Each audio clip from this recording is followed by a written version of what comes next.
según San Juan, Evangelio de Juan, capítulo 20, versículo 28. Juan capítulo 20, versículo 28.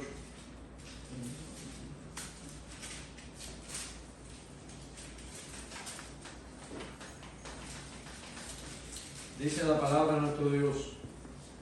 Tomás respondió y le dijo: Señor mío y Dios mío. Gracias, porque así te definimos, Señor, en esta mañana. Eres Señor mío y Dios mío. Te alabamos, te bendecimos y te exaltamos, porque lo sabemos. Tu palabra puede ser expuesta, Señor, con tu respaldo, y nuestros corazones sedientos de ti puedan recibir. Oramos ante la gracia en tu nombre, Jesús. Amén. Amén. Queremos, hermanos, darle continuidad a este tema tan importante acerca del reino de Dios, nuestra cuarta clase, y esta declaración que hizo Tomás, que a pesar de trascender en la historia como el apóstol incrédulo, gracias al Señor que fue un hombre que miró y pudo creer. Hay muchos que han visto y no han creído, pero Tomás tuvo esa bendición que Dios le concedió.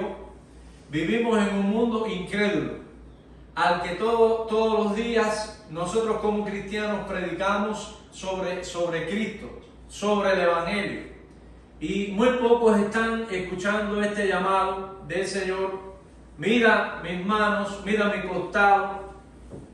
Y cuando el Señor dice mira mis manos, mira mi costado, eso lacera nuestro corazón, porque Él está señalando: mira las evidencias que hay en mi cuerpo, que hicieron posible que tú puedas alcanzar misericordia, que tú puedas alcanzar amor, que puedas alcanzar gracia. Cuando miro la escena de Cristo con sus apóstoles, especialmente Tomás, nuestro corazón se quebranta, porque Él, siendo el Rey, siendo el Dios Todopoderoso, siendo el Creador de los cielos y la tierra, en la forma más humilde posible, Él le dijo a Tomás: mira mis manos, mira mi costado. Esto que tengo aquí ha sido por mi amor hacia ti, Tomás. ¿Lo vas a creer? Y esa es la entrada. Tomás estaba en la puerta de entrada del reino. ¿Crees esto? ¿Tú puedes creerlo?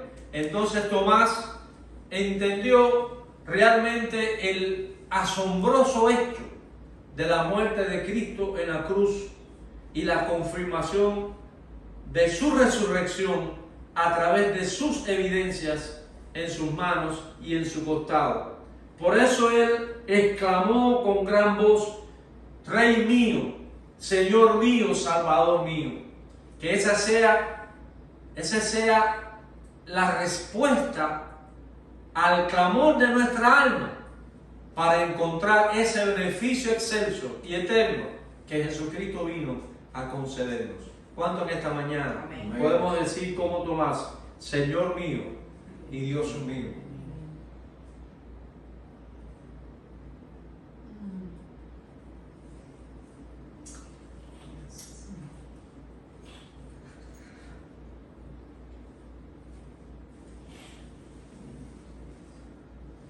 Entonces, hermanos, este escenario es el que abrió a Tomás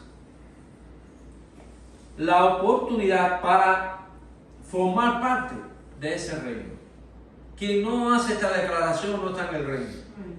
Quien no hace esta declaración y la experimenta no ha nacido de nuevo, y por eso no puede ver el reino de Dios. Nosotros debemos definir a Jesús como ese Rey mío, como ese Señor y Dios mío. Y ese es el gran debate en la historia de la humanidad.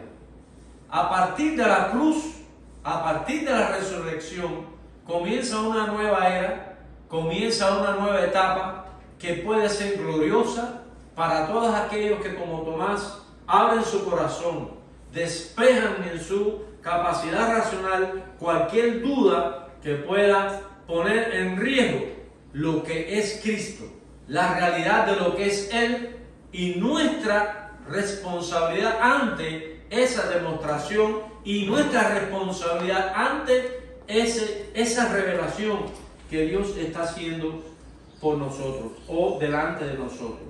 Entonces, la predicación correcta del Evangelio es la presentación del Mesías, primero, como lo anunciaron los profetas.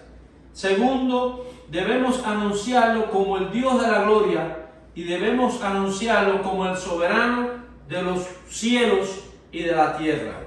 Nuestra actitud ante tal descubrimiento es como la de Tomás, caer de rodillas delante de Él y expresarle nuestro reconocimiento, que es el que nos va a sacar de la pudredumbre del pecado, de la cochiquera sucia y maloliente de este mundo, de todo aquello que nos denigra, de todo aquello que nos mantiene oprimidos en nuestra propia mente. Y Él vino a romper todo eso para darnos liberación total de todo aquello que nos mantiene comprimidos y afligidos y angustiados. Él vino a darnos esa libertad, y eso es precisamente formar parte de ese reino, formar parte de esa familia.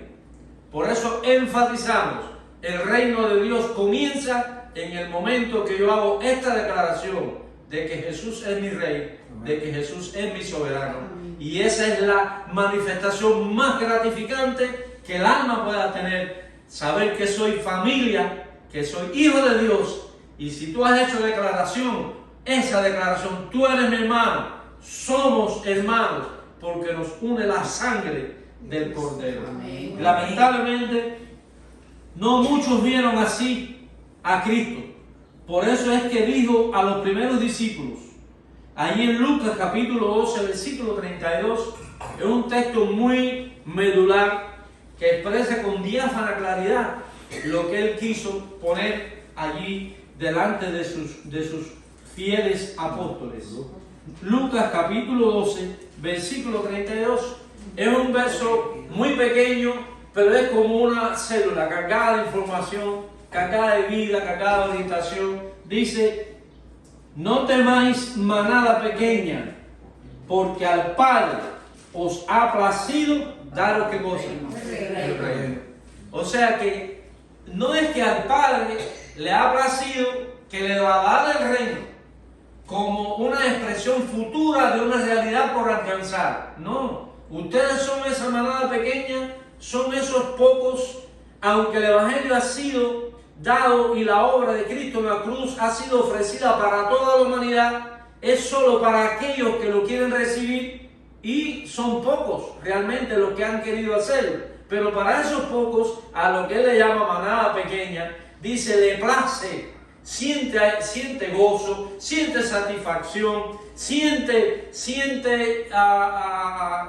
la satisfacción de haber hecho lo correcto, como Dios que perfecto es. Dice, a Él le ha placido, se ha contentado, como cuando el Señor Jesucristo fue bautizado por Juan. ¿Se acuerdan cuál fue la frase que se escuchó desde el cielo? Este es mi Hijo amado. Gracias, en quien tengo complacencia, que es igual a decir en quien me complazco, en quien estoy contento con Él. Y porque estoy contento con Él, porque me complazco, porque va a hacer lo que yo mando, lo voy a respaldar, y Él va a lograr aquello para lo cual yo lo envié. ¿Y qué cosa era? La redención. Llevar al hombre a su relación con Dios. Él es ese mediador que hace posible que tú puedas salir de un reino de tinieblas, de un reino de oscuridad, que es un reino que nació en el mundo por el pecado, recordemos esa idea. Y por eso es que el hombre, desde Adán hasta Cristo, vivió como en un reino de oscuridad total, excepto por lo que Dios hizo a través de la nación de Israel. Pero dice, no temas, manada pequeña, el grupo pequeño. Necesitamos muchos millones de likes para entender eso. Lo que necesitamos es entender que somos ese grupo pequeño que va entendiendo. Y desde ese grupo pequeño se sembró en el mundo lo más bello, lo más maravilloso, lo más extraordinario y sublime que jamás aconteció en el mundo. Así que no nos sintamos mal, no nos sintamos fuera de esta bendición tan extraordinaria. Dice, porque el Padre se ha contentado en dar lo que cosa, el reino, el darnos la bendición de entrar al reino. Por eso cuando allí estaba Nicodemo, dice, ¿qué debo hacer para heredar el cielo? Dice, no, tú lo que tienes que hacer es nacer de nuevo, para que puedas ver el reino. No para que lo vayas a ver en el futuro de la historia, no, desde ahora, vende lo que tienes y ven para acá que tú vas. Entonces el hombre ahí puso los intereses de este reino sobre los intereses del reino de Dios. Ahí se perdió, si no hubo una recapitulación en su vida. Entonces, hermanos, en esta oportunidad debemos hablar, aunque sea algunas ideas. Ya el próximo domingo comenzaremos la semana de pasión, muerte y resurrección de Jesucristo, que es una semana que trae un recordatorio precisamente de lo que estamos tratando ahora, del inicio del reino de Dios entre los hombres. Acuérdense que el reino de Dios no comienza ahí, es el reino eterno de Dios. Para nosotros que nos caímos de ese reino por causa del pecado de Adán, volvemos a montarnos en la gracia por la misericordia. Oiga, usted sabe lo que eso es. El hombre quedó desvalido, pero Cristo vino a sacarnos de esa inmundicia y a volvernos a poner en el plano de familia. Eso, nosotros estábamos desheredados, pero Cristo vino a traernos otra vez la herencia, a poder disfrutar de ella. Oiga, hermano, es una bendición tremenda, porque nosotros muchas veces no tenemos una medida clara del alcance de la bendición de Dios cuando entendemos esta doctrina y cuando comenzamos a vivirla. Por eso analicemos la importancia del suceso de la cruz y debemos hacernos algunas preguntas que son desafiantes y que esas preguntas producen un gran dilema que nosotros en esta mañana vamos a tocar, aunque sea brevemente. Los judíos no asimilaron, ni aún asimilan todavía, que Dios pudiera encarnarse. Ellos no pudieron asimilar que Dios se hiciera hombre, que Dios viniera a esta tierra. Ellos no podían analizar eso y todavía no lo creen. Esas enseñanzas que dicen que Israel es el pueblo de Dios. Israel es un pueblo que está sujeto a promesas, pero no es el pueblo de Dios. El pueblo de Dios es la iglesia, que es el conjunto de judíos y cristianos que definieron que Jesucristo, como Tomás dijo, Señor mío y Dios mío. Todos los que han dicho en su corazón a Cristo, Señor mío y Dios mío, y se humillaron ante Él y reconocieron que en las marcas de sus manos y en las marcas del costado, que fue lo que pasó en la cruz físicamente, pero que al Él exhalar su último aliento, trajo como posibilidad la reconciliación de Dios con los hombres. A partir de ahí nacemos en una nueva familia, que a eso la Biblia le llama como el reino de Dios. O sea que nosotros tenemos después nosotros vamos a ver 4 conceptos de reino de Dios que se han generalizado a través de los siglos. Pero ahora estamos haciendo una introducción para cuando hablemos de ese punto lo entendamos muchísimo mejor. Dice aquí que hay 2 preguntas fundamentales que debemos nosotros hacer. ¿Jesucristo era Dios? El gran problema para los judíos. Vamos a ubicarnos en el contexto y vamos a estar ahora como si estuviéramos frente a la sinagoga, ahí frente al templo de Jerusalén.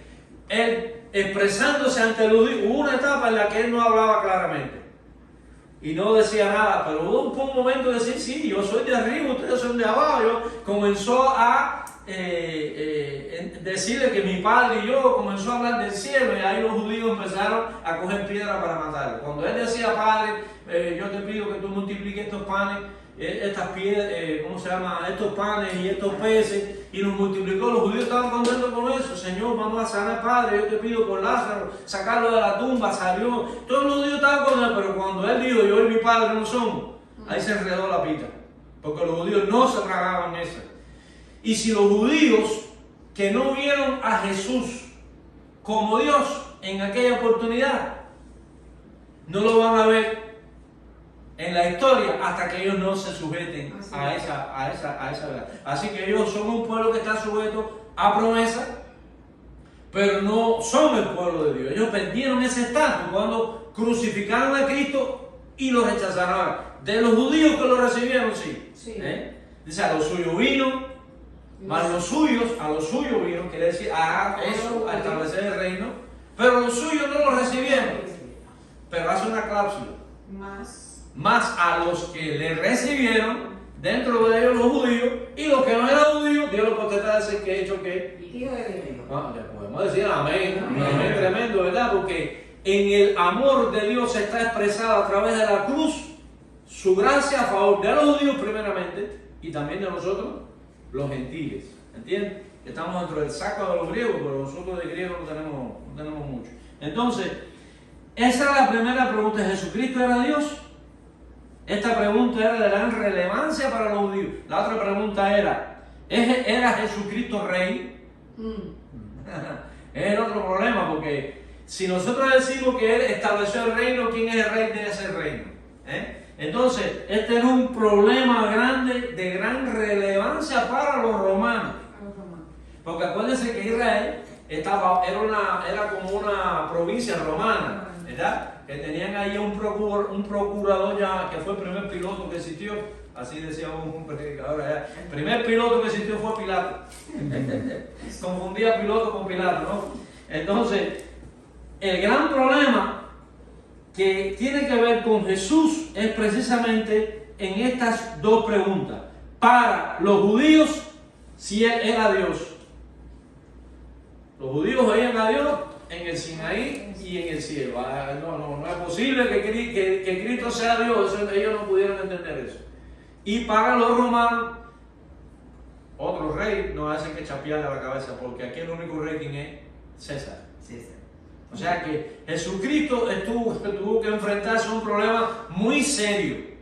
Pero no hay problema serio en este mundo que impida que el propósito de Dios pueda cumplirse en tu vida y en la mía, porque Él enfrentó en su tiempo todos los conflictos habidos y por haber, hasta involucrado a Satanás directamente en su vida, y Él pudo vencerlos a todos.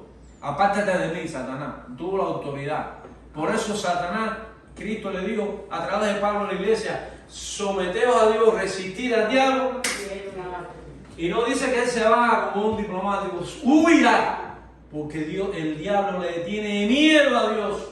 Nosotros tememos. El temor tiene que ver con reverencia, el temor tiene que ver con reconocimiento, el temor tiene que ver con respeto, el temor tiene que ver hasta con gratitud. Pastor, los judíos de esa época, que son los que rechazan a Cristo, habían estado muy influenciados por todas las enseñanzas proyectadas de los mismos rabinos, que la Biblia, la Torá la dejaron porque la misma Torá decía, o sea, el Antiguo Testamento decía que iba a venir así, de esa forma. Y como ellos estaban buscando, influenciados por los mismos religiosos de ellos, un Salvador que los liberara del yugo. Todavía están en eso. Y que ellos volvieran a ser un imperio, pues ellos se proyectaron. Y yo lo que quiero decir es que ese es el peligro de las falsas doctrinas. Porque mira los judíos donde llegan, dirigidos por los religiosos que los desproyectan. Y en el caso de nosotros, bueno, podemos ver cuánta desproyección hay en el mundo.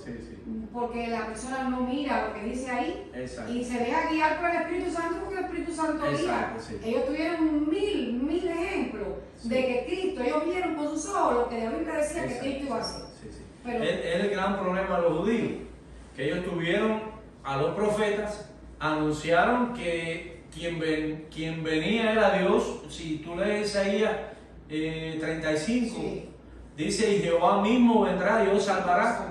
Es un texto poderosísimo. Y también el 53, que habla acerca del varón sufriente, todas sus características. Isaías, ¿no? Todos los textos que usamos de los profetas hablaban exactamente de cómo Cristo venía, pero ellos tenían una mentalidad ya globalista desde aquella época, porque ellos tenían el complejo de lo que pasó en Babel, y ellos querían establecer un reino así. Entonces, hermano, muchas gracias, hermana, por su colaboración. Estas preguntas eran mutuamente necesarias. Es aquí donde surge la gran controversia de los siglos. ¿Es Jesucristo Dios? ¿Es Jesucristo Rey? Parecen muy sencillas las preguntas, pero tienen connotaciones y tienen repercusiones político-teológicas muy importantes en Israel y en el mundo hoy. Entonces, cuando Pedro habla de los falsos profetas y de los falsos maestros, está hablando de una simbiosis en cuanto a la enseñanza, tanto de los antiguos, los profetas, que hubo muchos falsos, que tienen que tener ojos espirituales para saber lo que entienden. Por eso la palabra de Dios es tan importante, no solo estudiarla, entenderla, ponerla por práctica para que sienta esa liberación. Muchas veces cuando nosotros hablamos de libertad o liberación, nada más pensamos en demonios, ¿no? En la liberación en tu mente, en tu capacidad para entender lo que es la verdad y entonces poder asumir el reto que conlleva vivir por la verdad. Amén. Porque hay un reto grande para el que está en la verdad, ¿no? Nosotros creemos que nada más es una cuestión demoníaca, entonces como usted va a algunas iglesias, que usted lo único que ve es hablar del diablo y vamos a reprender porque aquí hay demonios no sé qué, demonios. Donde está la iglesia de Cristo, los nacidos no está el diablo porque se está resistiendo y huye. Podemos decir amén, ¿verdad? Hay libertad. Como decía el coro, Dios, libertad, libertad, oh qué buena es aquella que nos da el Padre, ¿verdad? Qué coros aquellos tan preciosos. Los judíos sabían que los romanos no crucificaban a nadie. Y con esto vamos a ir redondeando la idea para terminar, porque yo sé que el tiempo es escaso. Los judíos sabían que ellos no tenían autorización para matar a nadie, si no ellos lo hubieran matado cuando lo agarraron. Pero ellos no podían, ¿entiendes? Entonces, hermanos, no podían matarlo porque Jesucristo era Dios, es decir, se presentaba a sí mismo como Dios. En la jurisprudencia romana, este no era un delito que clasificaba para morir, para matar a una persona. O sea que en la jurisprudencia romana, tú decías que aquel era Dios y como Roma estaba compuesto por mucho politeísmo, no era para ellos un problema de que porque surja un nuevo Dios, no, era una fiesta, vamos a hacer una fiesta porque ahora está aquí el Dios Leonardo, o está el Dios Alfredo. Eso era una fiesta para ellos, O sea que cuando los judíos están pensando en llevar a Cristo a los romanos, ellos saben que presentarlo como Dios no iba a calar en la mente y en la jurisprudencia romana, porque ellos eran politeístas. Recordemos a Pablo cuando en Atenas dijo: no traigo a un nuevo Dios, sino al más antiguo. Es decir, que el problema para ellos no era la cantidad de Dios. Y entonces ahí es donde Pablo comienza a definir entre ellos realmente que ese Dios era el que él traía, era el verdadero Dios desde la antigüedad. Entonces, hermano, por eso es que él, cuando él va a la ciudad de Atenas y ve aquel letrero que decía Dios no conocido, ese Dios no conocido, fíjate si los atenienses eran tontos, ¿no? Que hasta tenían un Dios por si acaso se nos olvidó alguno. O sea que para ellos decir, y eso era una provincia también, no era un problema decir que Jesucristo era Dios. Eso no era un problema. Ahora un problema para los romanos era el otro, decir si Jesucristo era rey. Cuando ellos acusan a Cristo ante los romanos como rey, entonces ahí sí ellos actuaron. Porque puede haber muchos dioses que están en el panteón, aquí ningún dios de eso hace nada aquí. Aquí el que hace es el emperador, aquí los reyes son los que cortan el bacalao, y ahí sí es un problema que hay que prestar atención. El Dios está allá en los cielos, están fajándose sobre las nubes, el politeísta es así. Pero ya cuando él dice, espérate que aquí hay un rey nuevo, o espérate, si hay un rey, ustedes recuerdan a Herodes, ¿verdad? Es decir, Herodes era tan siniestro y tan endemoniado que mandó a matar a los niños menores de 2 años en Belén y sus alrededores. Eso quiere decir que ya cuando se habla de rey, ya estamos hablando de algo más serio. Y que eso tiene que ver con esas dos preguntas que definen la persona de Jesucristo. Entonces, al ellos actuar, van y ven a Cristo como una amenaza a la paz lograda por ellos en toda la región de Palestina. Esa es la mentalidad carnal, ¿ves? La mentalidad que pone a Cristo fuera del radar divino para ellos. ¿Sí? Este es un nuevo rey. No, la mentalidad romana era una mentalidad imperialista. Ellos querían controlar el mundo y desde luego lo tenían controlado. El mundo de su época casi lo tenían controlado completo. Va a surgir una cabecita de playa allá, va a subir un rey nuevo. A este sí que hay que ver quién es que se está proclamando así. Y los judíos, como Cristo lo había definido anteriormente, ellos le habían dicho a Cristo, no, porque nosotros somos hijos de Abraham, somos hijos de la fe, nosotros somos hijos de Dios, Cristo dijo, no, si ustedes fueran hijos de Dios, ustedes me reconocerían por mis obras. Dice, no, pero no te matamos, no queremos liquidarte por tus obras, sino porque siendo hombre te hace ¿qué? Te hace. El problema de los judíos es que no querían aceptarlo a él como Dios. Entonces usan la habilidad, es decir, Roma no acepta un nuevo rey. Nosotros no lo aceptamos a él porque no creemos que Dios se encarne. Entonces tenemos la melcocha perfecta para sacarlo aquí de el escenario histórico. Ahí tú te das cuenta que está el poder de Satanás. Ahí está queriendo Satanás lograr hacer lo que no pudo en el pináculo del templo. No sé si pudiéramos tener la capacidad de asociar los textos y asociar los escenarios, nos damos cuenta mejor de lo que se está logrando a niveles espirituales en ese momento que están sucediendo esos acontecimientos. Entonces, hermano, ahí sí toma acción. Yo quiero invitar a buscar su Biblia, con esto probablemente terminemos. Ahí en sus Biblias, en el libro de Juan, capítulo 19, perdón, capítulo 18, vamos a leer unos versículos 33. Juan, capítulo 18, versículo 33, para redondear la idea de lo que hemos hablado ahora. Dice el versículo 31, entonces le dijo Pilato, tomadla vosotros y juzgarla según vuestra ley. Bien, según vuestra ley, él no calificaba para que lo matasen. Pero, dice, a nosotros no nos está permitido matar a nadie. Quiere decir que ya ellos llevaron a Cristo ante Pilato con la sentencia tomada. Fíjense cómo dice el pasaje. Llevan a Cristo ante Pilato y le dicen, nosotros no lo podemos matar porque no se nos permite. Si se nos permite, quiere decir que si se nos permite, no te lo hubiéramos traído aquí, lo hubiéramos caído a pedrar ahí en la esquina y se acabó el problema. Entonces Pilato, cuando oyó eso, acuérdense que es una falsa, es una religión que la envenenó Satanás.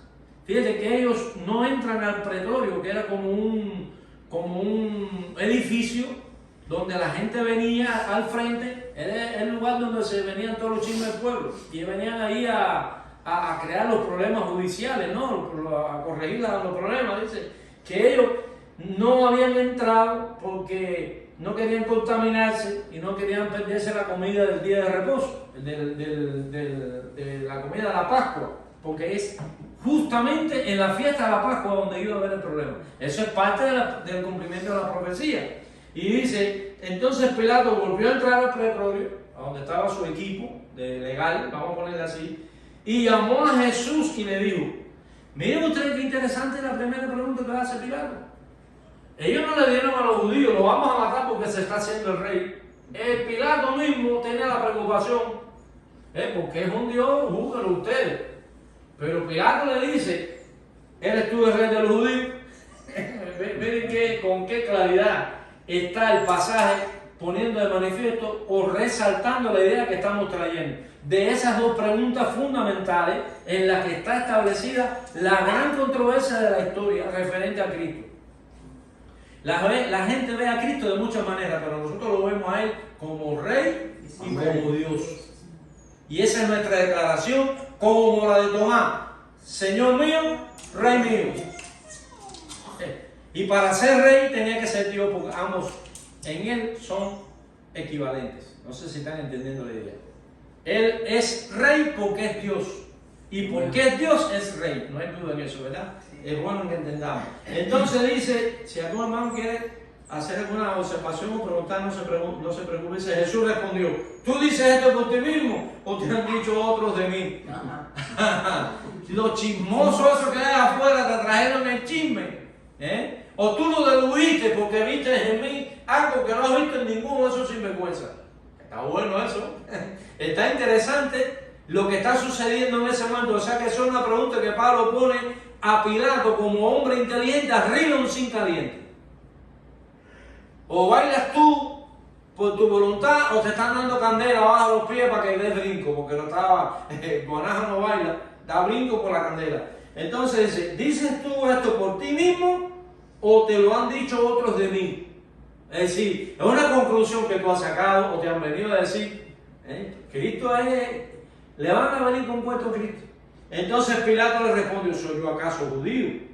Tu nación o los principales sacerdotes te han entregado a mí. ¿Qué has hecho? Respondiendo Jesús dijo, léalo ahí para que vean lo que dice. Mi reino insiste en el tema del reino. Porque es los judíos llevando a Jesucristo ante el poder imperante en esa época, ante el poder de Roma. Dice, mi reino no es de este mundo. Pilato, abre los ojos. Mi reino no es de este mundo. Tu reino no es nada comparado al mío. Mi reino es muy superior. Podemos decir amén, ¿verdad? Amén. Dice, si mi reino fuera de este mundo, hijo, ¿tú no estarías sentado ahí? Dice, si mi reino fuera de este mundo, mis servidores, cuidado a los servidores que él tiene. ¿Quiénes son los servidores de él? Los ángeles, el ejército celestial. Mis servidores, incluyendo a Pedro, que tenía un cuchillo, una espadita que le cortaba la oreja, los mismos soldados para otros, para los Pedro, si no era fácil, pero no era ese reino. Ese no es el reino de Cristo, ¿están entendiendo, hermano? Por eso no creemos que al final de la historia va a haber un reino milenial donde Cristo va a sentarse en una silla para gobernar el mundo como si fuera Pilato sentado ahí, o como si fuera el emperador romano. Ese no es el reino del milenio. Volvemos a hacer el énfasis para que no nos confundamos. Al final vamos a ver qué cosa es el milenio. Dice, mis servidores pelearían para que yo fuese entregado, para que yo no fuese entregado a los judíos, pero mi reino no es de aquí. ¿A cuál reino tú y yo pertenecemos? A un reino que no es de aquí. Y cuando dice mi reino no es de aquí, significa que mis postulados no son de aquí. Mis postulados son de allá. Que esos postulados de paz, de felicidad, de gozo, de sanidad, de todo ese beneficio que está en el cielo, yo lo he traído aquí. Por eso Él sanó a todos los enfermos de todo tipo de enfermedad, levantó a los muertos. Por eso Él se levantó de la tumba con el poder de Dios. O sea que ese es un reino que yo creo que es un poquito superior a lo de aquí, ¿no? ¿Verdad? Ahora, hermano, miren qué conversación en el versículo 37. Pilato entonces respondió. Pilato ni se puso a reflexionar, pero Pilato entonces dijo, espérate, entonces dime la verdad. Él es tu rey. Él está ahí pensando como que, él está pensando como un gobernador romano. Él no está pensando ahí como un judío religioso que le importa un pepino si es rey o no. Él está pensando como, porque él es el que tiene que dar un reporte. Cuando hay un sentenciado a muerte, tiene que hacerse un reporte de por qué fue muerto. Acuérdense que la jurisprudencia romana era la más excelente en esa época. Todavía hoy se encuentran con muchas cosas en la jurisprudencia romana. Entonces Jesús respondió, tú lo dices. El Señor era tremendo, es maravilloso, ¿verdad? Dice, tú lo dices que yo soy rey. Yo para esto he nacido y para esto he venido al mundo. ¿De dónde vino? De la presencia del Padre, del reino celestial. Dice, todo, dice, para esto yo he venido, para dar testimonio a la verdad. Todo aquel que es de la verdad, oye mi voz. ¿Cuántos en esta mañana somos de la verdad? Oímos su voz que nos está hablando que Él vino a establecer el reino de Dios entre los hombres. Hermano, para no extendernos más ahí, ¿qué fue lo que puso Pilato? ¿Qué fue lo que puso Pilato cuando crucificó a Cristo? En la cruz, en 3 idiomas, hebreo, latín y griego. ¿Qué puso? Este es Jesús, el rey de los judíos. Quiere decir que Pilato tuvo la reprensión de su mujer, le dijo, ten cuidado que ese hombre es varón justo, no te metas con ese hombre. Pero al final, él era un hombre cobarde, era un hombre que no iba a despreciar lo que él era. ¿Cuánto habrá hecho Pilato para llegar a ese cargo? ¿A cuánta gente masacró? ¿A cuántas? ¿Ustedes creen que los cargos grandes se dan muchas veces por mérito? Muchas veces que los méritos no son buenos. Entonces, él no iba a despreciar aquello. Pero al final parece que en un arranque de conciencia y por voluntad de Dios, él tuvo que ponerle la cruz. Este es Jesús, rey de los judíos. Pilato lo reconoció. Los que somos hijos de Dios lo reconocemos. Quiere decir que el establecimiento del reino es una realidad. Por eso Cristo fue procesado en 2 medios, quedando así la gran controversia. Fue procesado por los judíos, que no aceptaron que era Dios, y fue procesado por Roma, que no aceptaron que él era rey. Los judíos no aceptaban que Dios se hiciera hombre, que se encarnara. Eso no cabía en la mente de los judíos, todavía no, excepto los que le recibieron. Roma no iba a aceptar un nuevo rey, aunque podía aceptar muchos nuevos dioses. En esa gran controversia nace el Evangelio, en esa gran controversia nace el reino de Dios entre los hombres. Así que, amados hermanos, en esta mañana aprendimos de estas 2 respuestas. Debemos entonces definir, ¿es Cristo Dios? ¿Podemos decir amén? Amén. ¿Es Cristo Dios? Amén. Porque si Cristo no es Dios, ¿qué hacemos aquí? ¿Verdad? Ahora, ¿es Cristo Rey? Amén. Igualmente que la primera pregunta, si Cristo no es Rey, ¿ahora qué hacemos aquí? Cristo va a ser Rey cuando Él venga. Entonces, cuando usted estudia en un seminario, cuando usted está en una conferencia entre pastores, todo el mundo dice, Cristo es Rey, pero va a reinar al final de la historia. No entiendo eso, que Cristo sea Rey, pero tiene que gobernar al final de la historia como un reino igual que los reinos que ocasionaron los problemas de este mundo. El reino de Dios no es ese. El reino de Dios nace en nuestra relación con Él por el nuevo nacimiento. ¿Es Cristo el Mesías? Fíjese, ¿es Cristo Dios Rey y Mesías?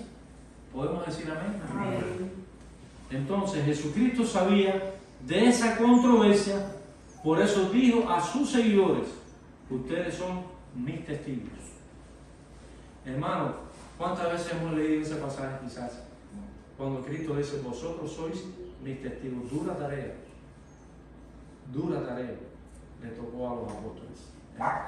Tratar de demostrarle a los romanos y a los gentiles esta realidad acerca de esa persona que se llama Jesús el Cristo, que es Dios, que es Rey, que es el encarnado. Ellos tendrían la ardua tarea de demostrar que Jesús no era un usurpador, que Jesús no era un mentiroso. Ellos tendrían que esclarecer que verdaderamente Jesucristo era ambas cosas. Esa es la tarea que le ha tocado a la iglesia desde la era apostólica hasta el día que Él vuelva. Nuestra tarea es mostrar al mundo que Jesús es Dios, que Jesús es el Mesías, que Jesús es el Salvador, que Jesús es el Rey. Amén. Que Jesús estableció un reino al cual Él le llama familia y al cual nosotros pertenecemos por su gracia y por su amor. Que Dios les bendiga en esta mañana. Amén. El deseo de nuestro corazón.